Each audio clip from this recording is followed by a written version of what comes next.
your campus, your community. ASU Connection. Hello everyone, welcome to ASU Connection. I'm Jessica Fairley, thanks for tuning in. October is set aside as Breast Cancer Awareness Month, and for this edition of ASU Connection, we're speaking to breast cancer survivors about their story. But before we go further, let's gather some information about the disease from ASU medical professionals. Here's more on the story. In the United States alone, there are 220,000 women diagnosed with breast cancer each year, and 2,000 men stricken with the disease. According to Albany State University medical officials, these numbers are reason for both men and women to take notice of the risk factors. High risk factors are things like the genetics. We're talking about starting their cycles before age 12 or starting menopause late, or even being overweight after menopause can increase your chances of breast cancer.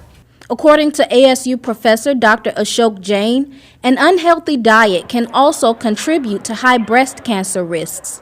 Scientific research shows that diets rich in meats and carcinogens are directly tied to the high rates of breast cancer.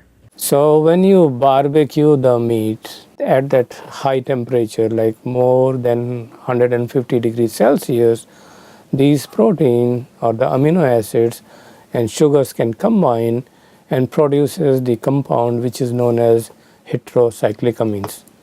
And these heterocyclic-amines, when we consume, they have multiple bad effects. They can cause the damage to the DNA. Okay, they can also cause the genes to not function properly. They can also create some of the toxins when they are metabolized, which are again at the risk for the breast cancer. Only 11% of women under the age of 45 are diagnosed with breast cancer, while those over the age of 50 account for the majority of cases. Many research agencies are recommending that a mammogram only be done between the ages of 50 and 60, unless there are some other high-risk factors involved in the female's life. Then in that case, we're recommending that mammograms are done between the ages of 40 and 49 if they've got high risk factors. While mammograms are encouraged later in life, women are advised to start self-breast exams early.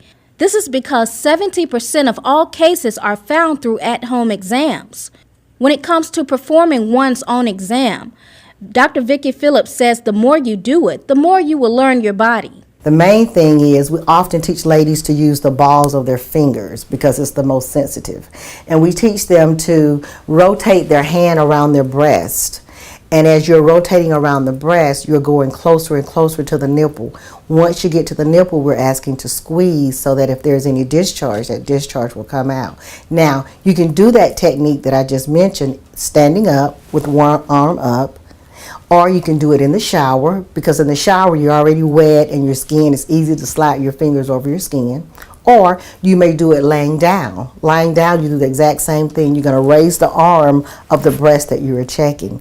And if you feel anything abnormal or see a discharge, then report that to your primary care provider. These breast exams are to be performed 2 weeks before or after your monthly cycle. And men are also encouraged to examine their bodies for abnormalities. Men need to do breast exam. Even though breast cancer is very rare in men, or fairly rare in men compared to the females, we still encourage men to have breast cancer self-exam done as well. Dr. Vicki Phillips says other symptoms of breast cancer could be tenderness or swelling in the breast, an abnormal shape or discharge, or dimpling in the breast. Medical professionals say if any abnormalities are found, a person should seek professional help early. The earlier it's diagnosed, the better the success rate. But even in the latter stages of breast cancer, there's still some awesome treatments that are out there that have been very, very successful. Medical professionals say a healthy diet along with regular exercise could decrease one's chances of developing breast cancer. Coming up after the break, we're going to speak to two survivors about their story. You're watching ASU Connection on Channel 19 on Mediacom and Channel 7 on College Cable. Stick around for more.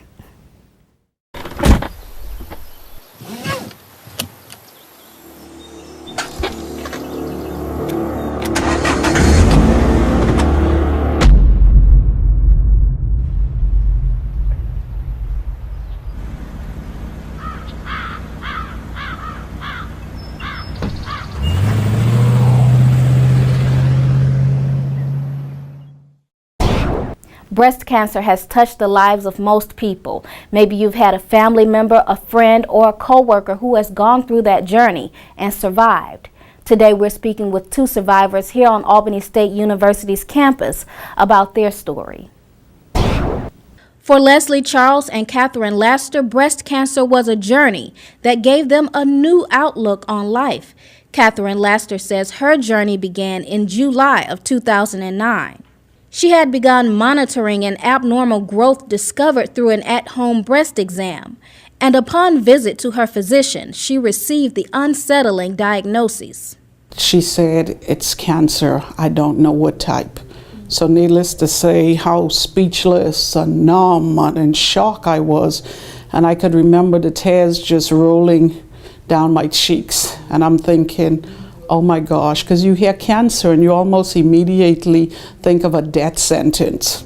Laster says the thought of not being able to see her sons grow into adulthood made the diagnosis all the more painful to accept, but she knew she had to gather strength to carry on. I had a cruise schedule, so my doctor tried to convince me not to go on the cruise, but for me, I knew I had to do it because for me, it was about reflecting. It was about just preparation and then acceptance, being able to now go out and fight so that I can live to be there for my boys. The decision to maintain a normal life in spite of the breast cancer diagnosis helped the mother of two brave a year of chemo treatments and 37 rounds of radiation. I had a strong support system. I had my Sunday school class. I had a coworker who came to every treatment. So it was just surrounding myself with positivity and not those who were coming to help with a pity party because I was pretty much doing that on my own. At the time, Laster didn't know that her story was going to help a close friend and coworker through her journey with breast cancer. I'm telling my story because I knew it was only a test and it was not even about me. I was chosen, used to be a testimony to someone else. During the chemo treatments, Laster started journaling. The daily account of her struggles and strengths eventually became a book, passed on to inspire others. Leslie Charles says the book was motivation after her cancer discovery in 2013. I had two types of breast cancer in my left breast. I had lobular and I had ductal carcinoma on the left side, and he recommended that I have a double mastectomy at that time, and I could not wait, that I needed to have it as soon as possible. And so, of course, immediately that's when the journey began. Because of the rarity of her condition, a team of physicians assembled to provide the best care. While Leslie Charles had the best medical team, she also assembled a team for mental health as well.